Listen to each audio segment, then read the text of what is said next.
As the valleys merge into the foothills of the Sierra, images of horse and rider appear as one in a vista that seems endless.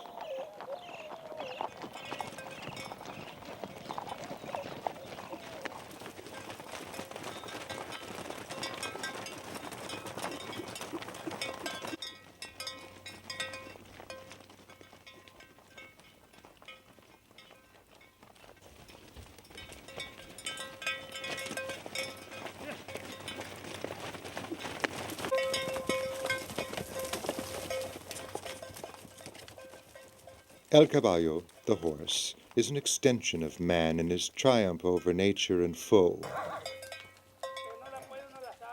Centuries of evolution are revealed in the physique and psyche of this beautiful beast of burden. Horses of the New World were of Berber and Arabian origin. Their husky bodies were deep-chested with broad shoulders and hips. When we look at the horse in the Americas, the actual physical characteristics of the horses changed. They became smaller, for one thing. The bone structure became somewhat smaller, but they became much more sinewy, much tougher horses than had been raised in Europe and grain-fed and pastured in very lush pastures of Europe.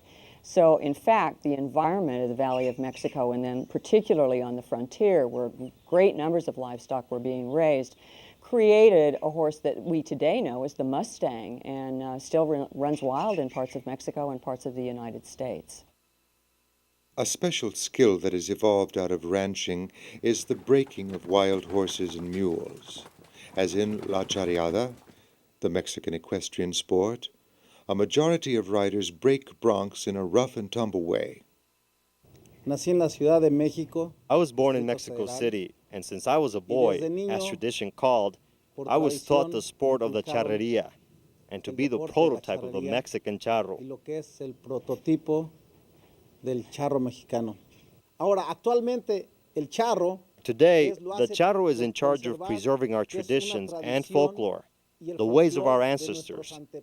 And that's why the charrería is a sport, and I can say it's a beautiful sport, but very expensive. I think that charros identify very clearly with a ranching tradition, that in fact what they are identifying with is a more aristocratic tradition, while the vaquero, the ranch hand in modern-day Mexico, is very much a product of that mestizo and Indio tradition of the working cowboy on these huge haciendas. Don Chico Tellez takes a gentle approach, giving due regard for the safety of the rider. Patient kindness is given to the animal with the touch treatment. Cooperation and trust are earned, not taken. The result is usually a spirited mount, not a broken horse or man. Faithful and well worthy of their keep, horses have always provided a key component to the vaquero's way of life. Outrunning the wild bovine and moving them about, horses are the muscle of these physically demanding operations.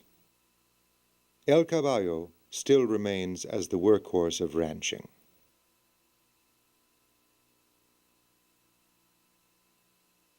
The surrounding landscape of Sonora dramatically changes from the grand desert on the Sea of Cortez east to the mountains of La Sierra Madre Occidental. Ranching is dependent upon the variables of nature, as survival is reliant upon the availability of water. It is a wonder of nature that the rain necessary to sustain the ranches of Sonora appears during the apex of searing summer heat. During the rainy period called Tiempo de Aguas, monsoons bring life to the desert and its inhabitants. As the rains subside and summer gives way to autumn, it is time to market stock and appraise a year's worth of work and effort.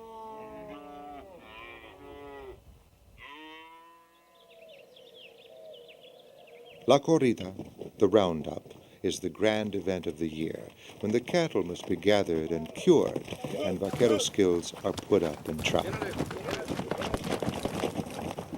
Vaqueros first choose, then rope a mount suited to their liking.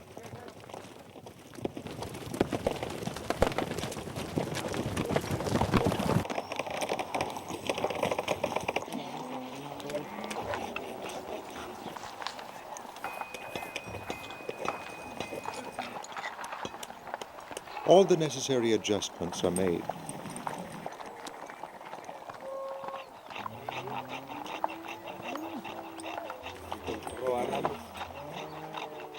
Spurs and crickets in the bits of a bridled horse sound.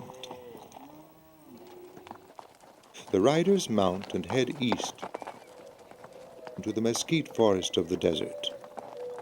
It is a ritual of a timeless nature, appealing with the challenge of dare and a testimony of skill and manhood. The vaqueros must possess a keen sense, born of wisdom and experience, to find the hidden Brahma, Hereford, Charolais, and Angus cattle. For the dense thicket of mesquite, creosote, ocotillo, and nopal obscure the stray cattle with an impenetrable veil.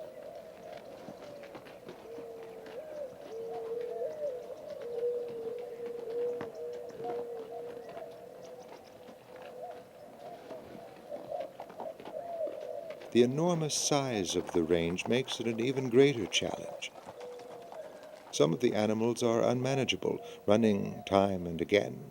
They are salvaje, savage. The vaquero must continually flank his objective in this exercise of diligence, always holding firmly to his mount and saddle, which is made with a double rig, in that 2 cinches are used to lessen the likelihood of a fall while roping the fleeing bovine. Paramount to ranch work is the vaquero's outfit. His saddle tack is a mixture of Moorish, Spanish, and North American styles. Originally, Spanish saddles were forged of iron, and by frontier law were not made available to the native horsemen. It was missionaries who petitioned the Viceroy of New Spain to gain licenses to be allowed to actually legally get the Indians horseback. So they were allowed to ride horses, but they were only allowed to ride horses with wooden saddles, not with the Spanish saddle, which was made out of iron. Ultimately, of course, that was a great contribution because they actually developed the wooden treed saddle that became the vaquero saddle over a period of time. If the vaquero is aptly skilled, he repairs his tack and braids his own lariat, bridles, reins, and quirts. While many vaqueros use a rope fabricated of manila silk, linen, or nylon, many still prefer the old hand-braided rawhide rope. This 60-foot rope can be thrown farther and with less energy while retaining an open loop. El vaquero also maintains his own chaparreras, chaps. Originally, these leather leggings consisted of a hide laid upon the saddle which folded back over the rider's legs to protect them from being scratched or bruised and to keep them dry in wet weather.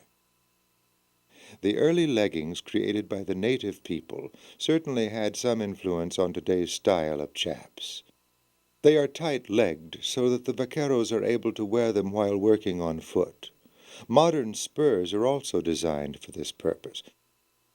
These implements are a working expression of the vaquero's heritage, the mastery of raw simplicity. After the cattle are gathered and have rested, the drive begins the swing home.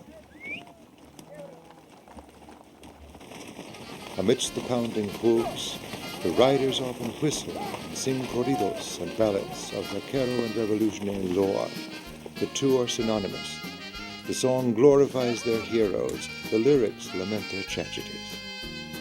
Dicen que en una remesa llegó a San Diego de Arabia, de los criaderos más finos, de los murullos abdalas, de un gran prestigio en el mundo, del Medio Oriente hasta el Asia. Desde que nació el potrillo tenía un color muy bonito,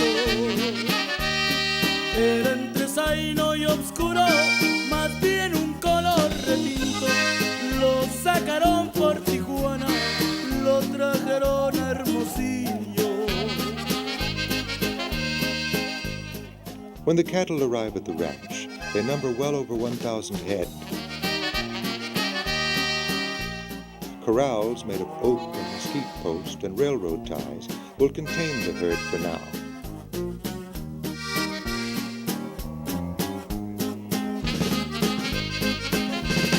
Ganó por todo el país y la Unión Americana. Para regresar a Hermosillo, ganó al venado de Kansas, al que seguía mucha gente, porque con él no arriesgaba.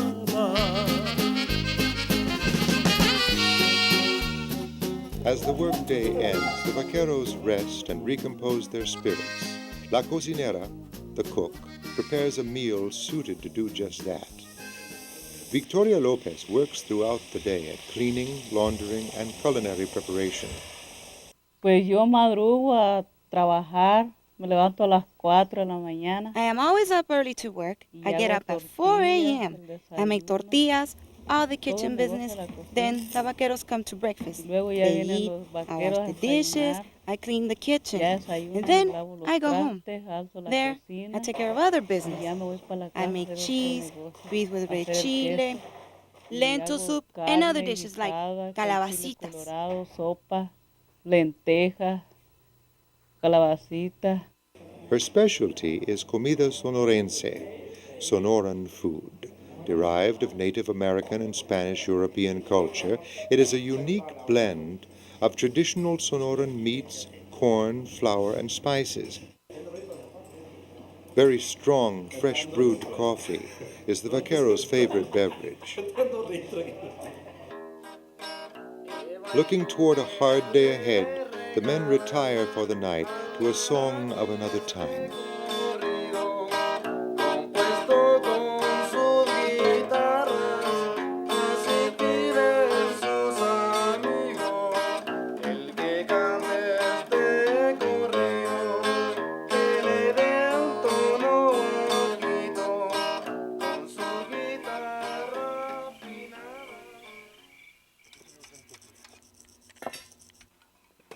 The restful night abruptly ends, and the vaqueros prepare themselves for another long day of work. Now that all the cattle have been brought in from the range, the calves, steers, cows, and bulls must be separated. The tasks of roping, wrestling, and flanking are assigned according to the vaquero's experience and ability. Coordination and supervision of this complex activity is handled by the senior vaqueros.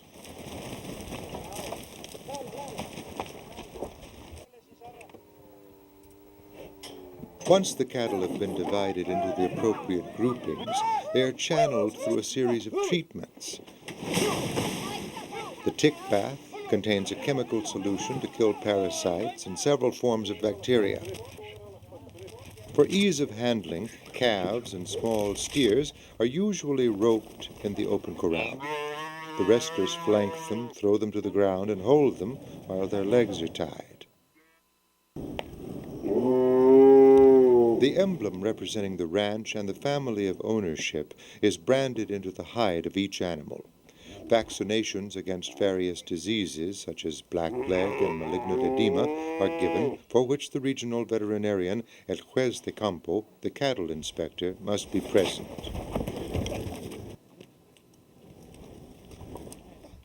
Dehorning and castration are performed if necessary, and the ear is marked to indicate the animal has been treated and accounted for.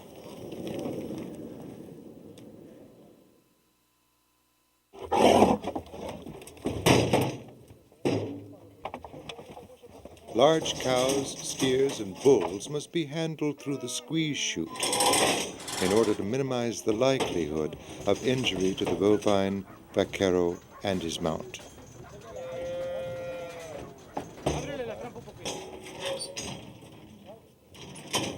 Barring any unforeseen complications, the majority of these steers will end up in the feedlots of Illinois, Kansas, and Colorado. The cattle must pass at least 26 medical tests to meet United States Department of Agriculture requirements. Evidence of brucellosis, blackleg, Ticks, scabs, warts, and other ailments will be grounds for refusal of U.S. entry. The older cattle of the herd will stay in Sonora for sale to local markets, and the calves will be sent to pasture to continue their growth. After 16 days of activity, the roundup has ended successfully. No vaqueros are seriously injured. For Mr. Ruiz, over 1,500 head of his cattle have been handled, treated, and cured with the loss of only one animal. Despite the drought and other difficulties, it seems he will get a good return from the market, at least for this year. For their labor, the vaqueros collect their $8 a day paycheck and go their separate ways. Some will return to the city with their families, while others will move on to different ranches. As the cattle market fluctuates, so does the business. As available ranch work varies, so does the life of El Vaquero. Jesus Otero, the mule tamer, drew the job of overseeing the cattle of Señor Ruiz's new ranch, Panduro of La Sierra Madre. For 15 months, he lived and worked in solitude and loneliness in the Sierra, a rugged and broken canyon landscape. While riding the line one day, Jesus was thrown from a spry mule. His jawbone shattered as he fell to the ground out of control. Unable to eat, the injured vaquero endured for 10 days before being discovered by Señor Ruiz. Jesus' bout with starvation and near death had seriously altered his perspective of life. His 21-year vaquero career was over. But before a year had passed, he returned to ranch work. The vaqueros of Sonora, though simple in their own ideals and lifestyle, continue to provide the backbone of Mexico's multi-million-dollar cattle industry. They share the history and folklore of a proud people whose tradition has survived to rise for purpose and identity. Theirs is a legend formed of conflict and survival. The struggle was for the privilege of land ownership and freedom from the injustice of exploitation. For generations, this has been the plight of the common man in Mexico.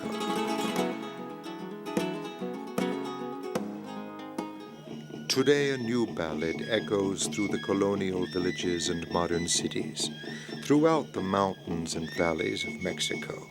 It rings of a new revolution, a revolution of economics. There is great expectation that the trilateral North American Free Trade Agreement will give hope and change for the common people of Mexico.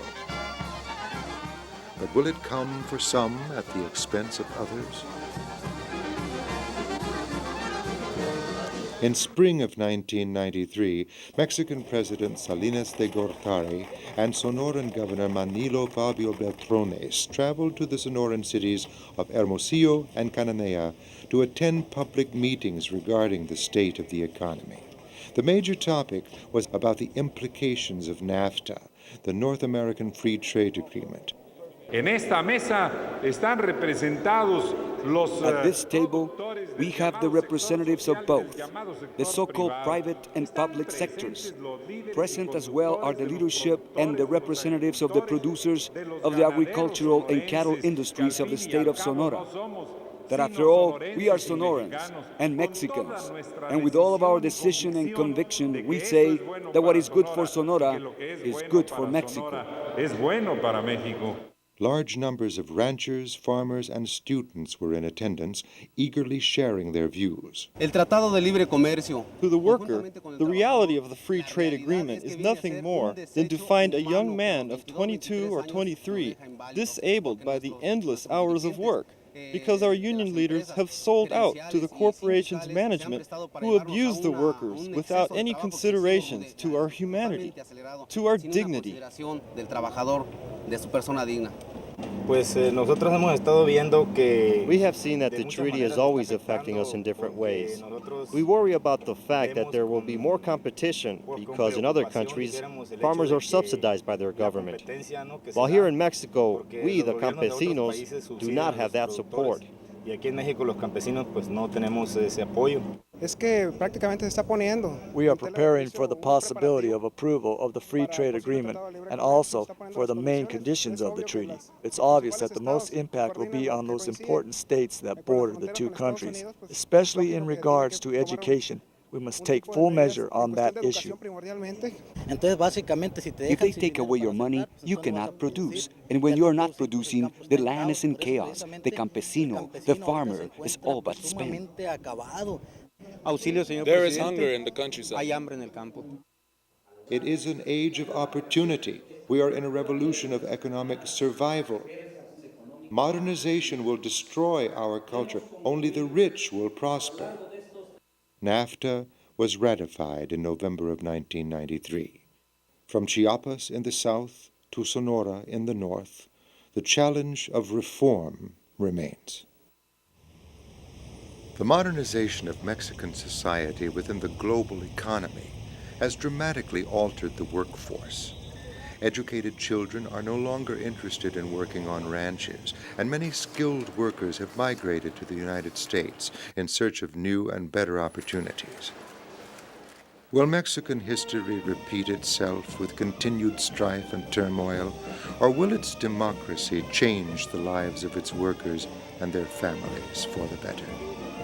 What will be the role of the Roman Catholic Church in the New World Order? Will it meet the challenges of extensive change?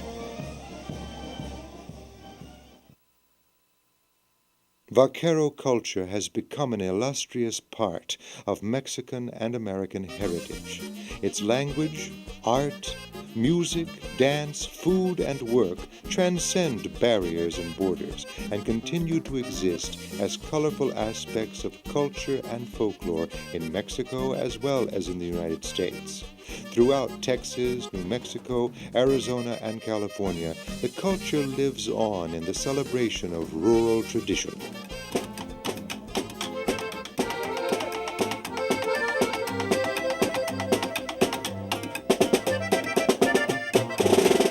August 15th, it is El Día de las Marias, Day of the Marys.